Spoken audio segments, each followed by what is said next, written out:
Hello children, how are you all? Fine, good. Today we are going to read EVS book. It's for class 4. So take out your EVS book and open it on page number 35. Let's continue the chapter. Skilled crafts. Handicrafts are traditional crafts which people learn from their elders. Handicraft यानी शिल्पकला जो traditional crafts होते हैं जो वो अपने family के बड़ों से सीखते हैं. पारंपरिक कला जिसे बोलते हैं. These skills get passed on from one generation to another. ये एक के बाद एक जनरेशन पर अपने आप ही पास होती रहती है. Like embroidery यानी कढ़ाई जो कपड़ों पे कढ़ाई होती है. Of many states is famous. बहुत सारे states की famous है. Phulkari of Punjab, जरदोरी work of Lucknow and Kantha work of West Bengal are done by skilled craftsmen. शिल्पकार जो उस काम को करते हैं उसको क्राफ्ट्समैन बोलते हैं. Who have been into this craft for years. वो जो बहुत ही गुणे हुए टैलेंटेड होते हैं इस काम में माहिर होते हैं उन ये वर्क वो करते हैं और ये काफ़ी सालों की प्रैक्टिस से आता है. Zora and Rashid live in Kashmir. It is their family tradition to make pashmina shawls. Rashid has learnt this art from his father and now he is teaching to his son. Zora Rashid जो कश्मीर में रहते हैं उनका खानदानी काम है pashmina shawls बनाने का.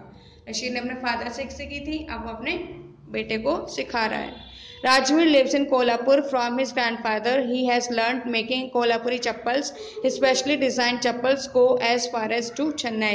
राजवीर जो कोल्हापुर में रहता है वो चप्पल बनाता है कोल्हापुरी चप्पल्स जो उसने अपने दादाजी से सीखा था और इतनी फेमस है वो कि वो चेन्नई तक उसकी डिमांड होती है. Now turn your book on page number 36. Poetry is a special craft which require a potter's wheel and skilled hands. Nannai belongs to family of potters. Earlier his family was well off, but with changing times the demand of clothes is falling. He and his family somehow managed to survive with a great difficulty. Now he is sending his children to school because he wants them to take up some other jobs when they grow up. He is afraid that his craft will die with him. Pottery एक special craft है, वो हर कोई नहीं बना सकता. उसके लिए एक पॉटर व्हील के और स्किल हैंड्स यानी जो बिल्कुल ही टैलेंटेड हो वो हाथ चाहिए. तो नन्हे जो है वो अब पॉटर फैमिली से बिलोंग करता है. उसके पहले काम अच्छा था तो उसकी लाइवलीहुड भी अच्छी चल रही थी, बट जैसे जैसे टाइम चेंज हुआ पोट्स मिट्टी के बर्तनों की डिमांड कम होने लगी तो उनकी लाइवलीहुड थोड़ी टफ हो गई. लेकिन अब वो अपने बच्चों को भेज रहा है कि वो कुछ और सीखें जिससे वो कुछ और स्कूल भेज रहे हैं पढ़ने के लिए जिससे कुछ और जॉब कर सके क्योंकि पॉटरी उसको नहीं लगता कि पॉटरी अब आगे और रह पाएगी.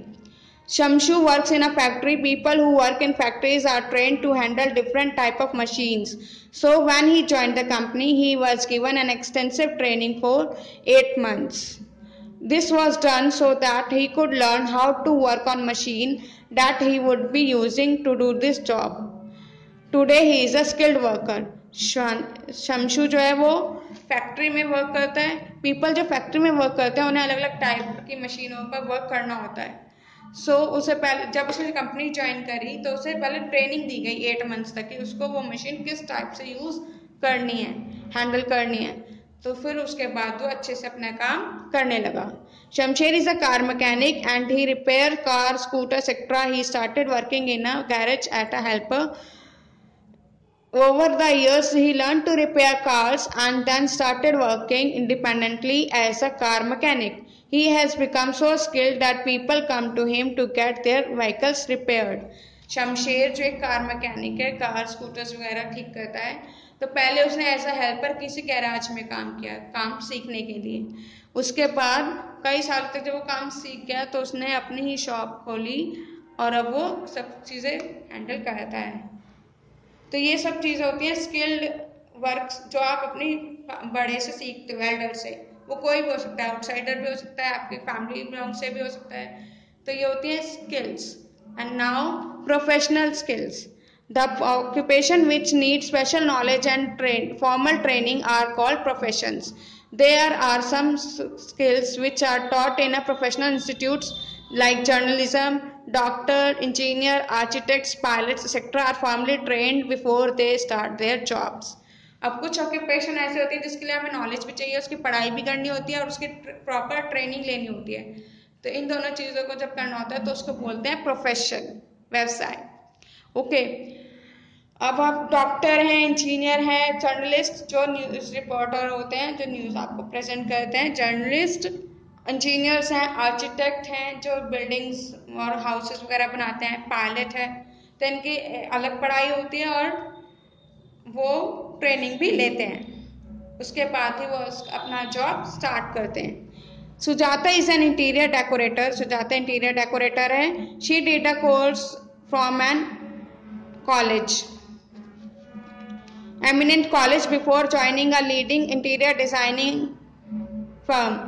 She finds her work very interesting. Her seniors and colleagues praise her skills. Sujata एक इंटीरियर डेकोरेटर है, यानी वो घर को अंदर से बहुत अच्छे से सजाती है। तो उसने पहले कॉलेज से कोर्स किया, उसे ज्वाइनिंग किसी भी कंपनी को ज्वाइन करने से पहले उसने प्रॉपर उसकी ट्रेनिंग ली, पढ़ाई की, फिर उसने कंपनी ज्वाइन की। और आज उसके जो सीनियर्स हैं या कॉलीग्स हैं जो साथ में उसके वर्क करते हैं, सब उसके साथ खुश हैं। Understood? Now read this chapter carefully. We continue this chapter in next class. Take care. Bye bye.